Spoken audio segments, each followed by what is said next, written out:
Nous allons voir encore un cas beaucoup plus complexe aujourd'hui. Nous allons donc travailler toujours sur Master Essai 3. Les amis, je voulais partager cette formation aussi avec vous parce que c'est toujours important de se former comme il faut. Alors ce soir, nous allons travailler sur un assemblage de poutres, mais cette fois-ci avec éclise. Donc c'est les cas que nous allons voir tout à l'heure là.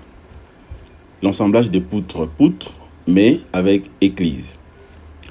Alors, à l'entrée des jets, j'aimerais placer un mot là-dessus pour que nous puissions bien comprendre en réalité ce que nous allons faire. Premièrement, je viens là, je vais double-cliquer. Voilà. Regardez déjà la configuration à ce qui concerne la géométrie de l'élément que moi je viens de choisir. Alors, déjà, je crois que beaucoup parmi vous se posent peut-être tant de questions à ce qui concerne l'éclise, c'est quoi une éclise, ok, donc dans la construction métallique. Alors, déjà la question de savoir c'est quoi une éclise en construction métallique, bien évidemment pour les cas d'une étude d'un assemblage ici, il faut savoir qu'en construction métallique, une éclise en réalité est une pièce métallique utilisée tout simplement pour ensembler des éléments, afin d'assurer donc la continuité et la transmission des efforts. Ok? Donc, c'est une pièce métallique utilisée pour ensembler des éléments, afin d'assurer la stabilité ou la continuité et la transmission des efforts. Alors, les efforts en question, ça peut être les efforts de traction, les efforts de compression, ça peut être également les efforts de cisaillement, des moments, bien évidemment, tant d'autres types d'efforts. Donc, c'est ça la configuration de poutre avec éclise. Mais, généralement, cette éclise nous permet exactement de faire quoi? Alors, pour bien comprendre ça, il faut savoir que une éclise, en réalité, elle est très utilisée dans les assemblages, par exemple, des poutres, comme les cas précis. Ça, c'est les cas des poutres. Donc, c'est mieux pour nous de placer une éclise. On peut l'utiliser dans les cas des assemblages, par exemple, des poutres, des profilés métalliques. Ça peut être des rails, des cornières, des membrures, des charpentes métalliques. OK? On peut également l'utiliser. Mais d'une manière un peu simplifiée, d'une manière simple. La définition simple que je pourrais quand même vous donner, c'est que l'éclise, en réalité, généralement, une plaque d'acier placée sur un seul côté, mais aussi on peut la placer aussi donc des deux côtés. Ok? Étant donné qu'une pièce. Alors, je peux dire également que c'est un élément qu'on peut placer d'un seul côté, tout comme des deux côtés, ok? Pour ensembler un élément métallique. Ça peut être également fixé soit par boulon, comme les cas que je suis en train de faire ici. C'est un assemblage poutre avec éclise. Je peux rassembler ça par boulon. Je peux le rassembler aussi par les rivets, tout comme par soudure. Donc, ça dépend de moi. Alors, l'exemple le plus courant, c'est que des poutres métalliques, si par contre que vous avez des poutres métalliques trop courtes, ok, on peut facilement, donc ça peut facilement être relié grâce à des éclises boulonnées, afin de former justement une seule poutre continue. Donc, c'est vraiment simple à comprendre. Déjà là, vous voyez très bien la configuration par rapport à la géométrie. Par exemple, ici, j'ai le poutre, le déca des poutres. De l'autre côté, je dois définir, ok, l'éclise des lames.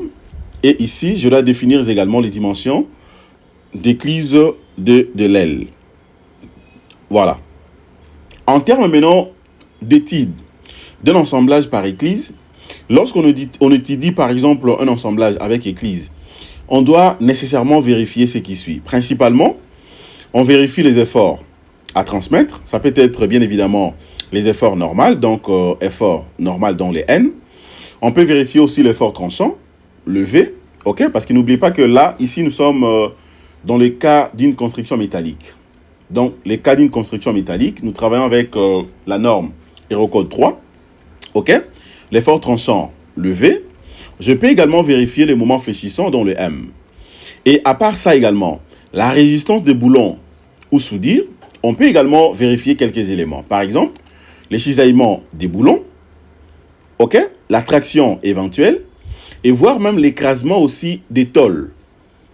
Donc, c'est cette étude que nous allons faire, et puis à la fin, on pourra voir tout ce que je viens d'énumérer. Mais ce n'est pas fini. On peut voir aussi la résistance, ok, la résistance bien évidemment de l'éclise. Là-dedans, l'éclise ne doit pas, par exemple, se déchirer, ne doit pas flamber, ne doit ni plastifier excessivement. C'est parmi les éléments à vérifier. Maintenant, en termes de dimensions, du point de vue géométrique,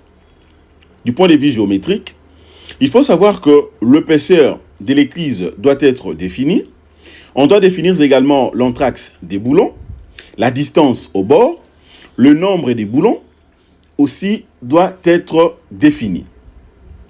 Par exemple, là, si je viens au niveau des ensembleurs, vous allez voir que je dois définir le nombre des boulons à ce niveau ici, voire même les diamètres aussi. Maintenant, par rapport à la norme, comme je l'avais dit au début, généralement, pour bien étudier une éclise ou bien les éclises, c'est mieux d'utiliser la norme Eurocode 3. Ça peut être aussi la norme CM66, ok, ou bien la norme AISC, ok. Mais il y a moyen aussi d'utiliser d'autres règlements, bien évidemment, selon le pays. Voilà. Mais à ce qui concerne maintenant le type d'éclise, généralement, il faut savoir que nous avons ce qu'on appelle les éclises simples, ok, donc une seule plaque d'assemblage, et puis double éclise. Là, on voit deux plaques placées de part et d'autre, ok, bien évidemment de la pièce. Alors, avant d'y aller rapidement, j'aimerais également placer un mot à ce qui concerne les avantages. Les avantages de ça. Parmi les avantages, il faut savoir que, d'abord, l'assemblage, ok, est beaucoup plus démontable si c'est boulonné. Donc, si par contre que vous avez utilisé l'éclise avec les boulons, l'assemblage est facilement démontable. Et aussi la facilité des montages. C'est vraiment facile à monter. Comme ici, vous allez voir que c'est vraiment facile à monter. Il y a aussi une bonne transmission des efforts. Et même aussi la répartition, facile. Mais l'inconvénient, c'est quoi? C'est qu'il y a la concentration des contraintes autour, bien évidemment, des boulons. C'est parmi les inconvénients. La concentration des contraintes aux alentours des boulons. OK? Et aussi le poids supplémentaire. Parce que vous avez rajouté les éclises, donc il y aura un poids supplémentaire. Et ça nécessite bien évidemment un bon alignement des pièces. OK? Sinon par contre, que vos pièces ne seront pas bien alignées et bien orientées. Voilà. Étant donné que cela est dit, je vais donc rentrer ici. Le type d'assemblage, comme je l'avais dit, donc je vais prendre ça, poutre avec éclise. J'ai double-clic. Ça me ramène directement ici. À ce niveau, c'est simple. C'est vraiment facile. OK? Je peux aller même rapidement parce que je suppose que vous aviez déjà bien évidemment maîtrisé tout ce qu'on a déjà eu à faire. À ce niveau ici, c'est à moi maintenant de compléter ce qui manque. Premièrement, je peux mettre les noms. La géométrie, moi, je laisse les noms par défaut. Je viens de l'autre côté. La section, OK? D'abord des poutres. La section des poutres ici, je vais travailler avec un profilé en IPE 200. De l'autre côté, cette fois-ci, je vais changer le matériau. Je prends S235. OK? Je viens maintenant au niveau des éclises. Je commence d'abord avec les éclises des lames. Les dimensions, je laisse comme ça par défaut, mais je peux également les modifier en fonction, bien évidemment, des éléments que moi j'ai. Les prédimensionnements, ainsi que les éléments que j'ai, les dimensions que j'ai, bien évidemment, dans chaque catalogue. Ça dépend de la norme. Alors, je prends ça comme ça par défaut. De l'autre côté également, le matériau, je vais considérer ça. Au niveau maintenant des éclises de l'aile, aussi, je me dis, je peux modifier. Mais est-ce que c'est important pour moi? Je laisse comme ça par défaut. Je viens maintenant directement sur les ensembleurs. Les ensembleurs ici, je vais définir d'abord les types. OK? Les types ou la méthode que moi je vais utiliser. Est-ce que mes éclises seront boulonnées ou seront soudées? Comme je l'avais dit au début, je peux considérer ça comme les éléments soudés de part et d'autre, ok? Au niveau de la première poutre et deuxième poutre. Mais moi, je vais travailler avec le boulon, donc je mets boulon de part et d'autre, ok? Alors, je viens maintenant de l'autre côté en ce qui concerne les dimensions. La classe, je confirme ça. De l'autre côté également, je peux confirmer. Je prends toujours boulon. OK? Donc, tout est bien. Je n'ai aucun souci là-dessus. Alors, je vérifie maintenant l'équidistance. Je me dis, là, ça fait 2B. C'est bon. Ouais, je peux quand même garder ça comme ça. Je viens au niveau de paramètres normatifs. Comme je l'avais dit, paramètres normatifs, en fait, c'est un élément que je devais modifier ou paramétrer dès le début. Mais le logiciel que moi, je suis en train d'utiliser, le Master EC3, a été bien évidemment paramétré déjà par défaut. Donc, cela revient à dire que pour moi, je peux aller directement droit au but. Ça ne sert à rien pour moi de rentrer à tout moment ici, enfin de paramétrer et tout. Donc, ça ne sert à rien. OK, donc je laisse ça comme ça. Je viens maintenant au niveau des forces. Là, je vais définir en fait les forces. Premièrement, je me dis, l'effort normal que moi j'aurai ici, ça sera de combien? Je prends la valeur de 10 kN. Les moments fléchissants. Les moments, je me dis, la valeur des moments sera de 15. OK, et puis l'effort tranchant, ici, je prends quand même l'effort tranchant, je peux prendre même 5 aussi. OK, je vais ajouter. Je prends le deuxième cas. L'effort normal, je prends 5. Voilà, les moments ici, je prends 8. Et puis, de l'autre côté, je prends effort tranchant, je prends 2. J'ajoute. OK? Voilà, je pense qu'avec les deux types de chargement, déjà, c'est bon pour moi. Donc, je peux m'arrêter par là. Voilà. Ensuite, à ce niveau, maintenant, ce que je vais faire, c'est quoi? Si je viens directement au niveau de l'aperçu des résultats, j'aurai absolument rien. D'autant plus que je n'ai pas encore calculé. Donc, je peux rentrer d'abord sur force. Mais j'allais également dire un truc. Je crois que je vous avais bien dit que dans le titre d'un assemblage, l'éclise sert souvent, notamment à relier des poutres. OK? À relier des poutres, comme ici, vous allez comprendre que j'ai des poutres ici. La première poutre, c'est ça. La deuxième, de l'autre côté. Vous voyez? Alors, l'éclise des lames, c'est ça que j'utilise afin de relier les deux poutres. À ne pas confondre, c'est très important. À ne pas confondre, mes chers amis. J'aime toujours dire qu'il faut bien maîtriser le logiciel. Il faut bien maîtriser le logiciel parce que c'est important. Un ingénieur ne peut pas utiliser un logiciel comme une calculatrice. Non, tu prends seulement les données, tu en sers et puis voilà, donc tu obtiens directement les résultats. Non. Au même moment, quand tu utilises le logiciel, vous devez au même moment comprendre comment ça fonctionne. Je l'avais dit, dans le titre de l'assemblage, l'éclise sert souvent, premièrement d'abord, à relier des poutres. Nous avons des poutres ici que je suis en train de relier par une éclise. OK? Et à part ça, ça sert aussi à raccorder deux profilés métalliques, ou je dirais même des profils métalliques. Je peux avoir des profilés de part et d'autre, ou des profils métalliques. Si par contre que je vais les raccorder, je peux placer aussi une éclise.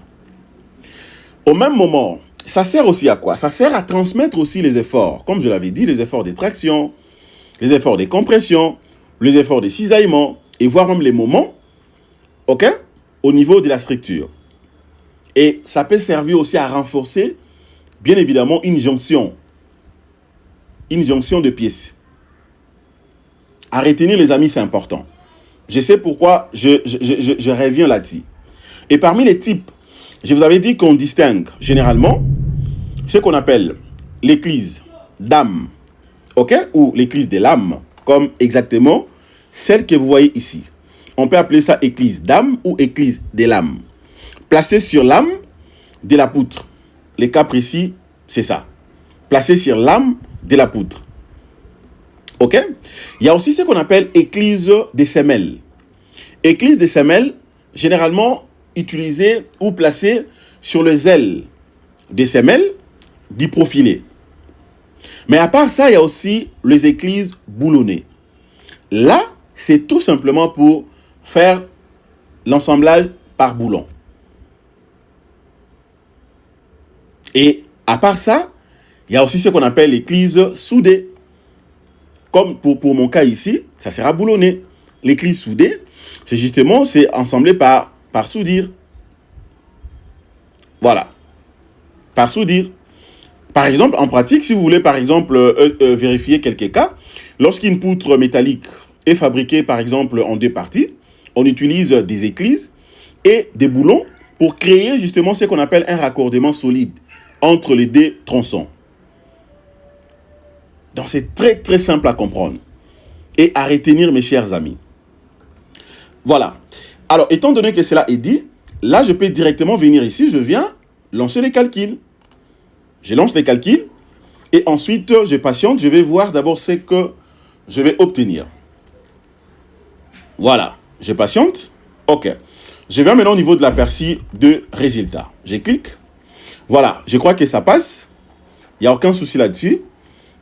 Voilà. Je vois ce niveau ici, conditions non satisfaites. OK, 360.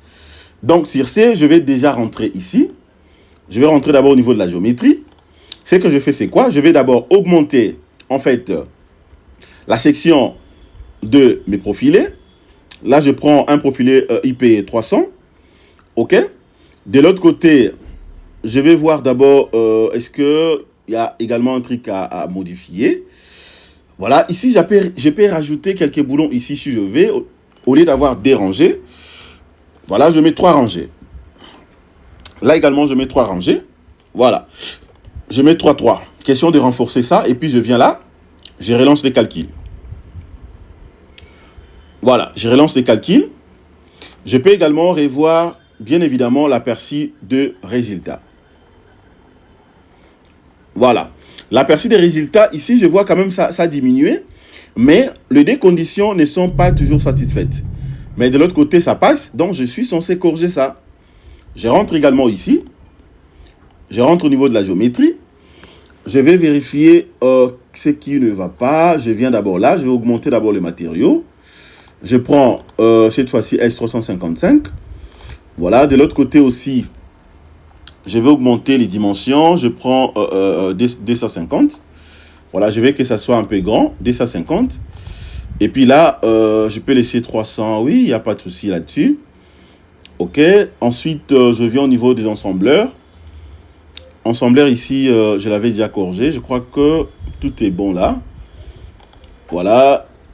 Je relance encore les calculs. Je relance encore les calculs. Voilà. Je relance encore les calculs. OK. Je vais modifier encore un truc. Je vis quelque chose ici. En principe, au niveau des chargements. Au niveau des chargements, je vais enlever ça. Parce qu'en principe, normalement, selon la configuration, je n'avais pas ces deux cas de charge. Donc, je prends que ça. OK. Ajouter, déjà, c'est bon. Voilà. Là, maintenant, c'est bon. Là, c'est bon. Alors, pour faire simple, c'est que je suis censé faire, c'est quoi maintenant? Je viens directement rajouter ça au niveau de la note de calcul. Je clique sur ajouter. Et puis, je clique sur continuer. Voilà. Et je viens là. Je clique sur la note de calcul. Regardez à quoi ça ressemble. Dès que je descends, vous allez voir que tout est là. Ah, voilà. Ici, je vais encore modifier. Voilà. De l'autre côté, tout est bien. Tout passe. Je n'ai aucun souci. Seulement ici. La capacité résistante du boulon en direction des X. Voilà. Et puis, direction des Z aussi. Donc, voilà. Je vais essayer un peu de renforcer les boulons. Donc, je viens là. OK. Par rapport aux dimensions telles que rajouter là, je mets d'abord 5. De l'autre côté, si je mets 5, ça sera des trop. Il y aura chevauchement des boulons. Je peux garder 3. Je clique sur OK. Voilà. Voilà. Là, maintenant, ça passe. C'est bon. OK. Donc, les amis, cela revient à dire que c'est pas compliqué en tout cas. C'est très, très simple. OK. Je refuse que la vidéo soit très, très, très, très longue. Mais avant de terminer, j'allais également rappeler un truc. Il faut retenir que le point à étudier dans le calcul d'un assemblage par éclise, il faut savoir que l'ingénieur doit vérifier ce qui suit. L'ingénieur vérifie notamment la résistance des boulons. Attendez, je vais aller rapidement au niveau de la note de calcul, afin de voir ça ensemble avec vous. Voilà, quelques conditions dont ne sont pas vérifiées, donc on pourra voir comment les corriger. L'ingénieur doit vérifier, au même moment, comme je l'avais dit, la résistance des boulons. Il doit vérifier aussi la résistance des soudires, l'épaisseur des éclises, les cisaillements, la traction, l'écrasement des tôles, la transmission de moments et des efforts. C'est parmi les points que l'ingénieur est censé vérifier. C'est très, très, très important. Comme ici, vous allez remarquer que tout est vérifié. Mais seulement, il y a quelques points ici liés par rapport au boulon que je suis censé corriger. OK? Je suis censé corriger notamment par rapport à l'immensité de ma pièce. OK? Donc, pour ce faire, c'est très simple. C'est question de venir là. Donc, vous regardez par exemple l'épaisseur ici. Le boulon, je peux augmenter. Au lieu d'avoir les 3.6, je peux augmenter. Je prends par exemple 8.8. Je prends 8.8. OK. Voilà, je prends 8.8 et puis je confirme. Je vais rentrer encore. Question de voir ce que ça va donner. Voilà. Là, vous allez remarquer que là, maintenant, c'est bon. OK? Parce que je viens d'augmenter tout simplement, OK, les sections de mes boulons. Là, maintenant, ça passe. Toutes les conditions sont passées.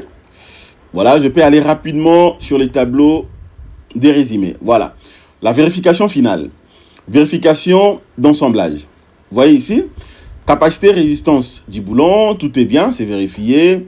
De l'autre côté, c'est vérifié, ainsi de suite. Voilà, donc tout est bien. OK. Donc, les amis, voilà ce que je voulais partager ensemble avec vous. La vidéo est déjà très, très longue. Je préfère m'arrêter à ce niveau. Voilà. Abonnez-vous massivement, partagez nos contenus. Vous ne serez jamais déçus. On reste en contact. Nous allons enchaîner d'autres séries de formations. Merci.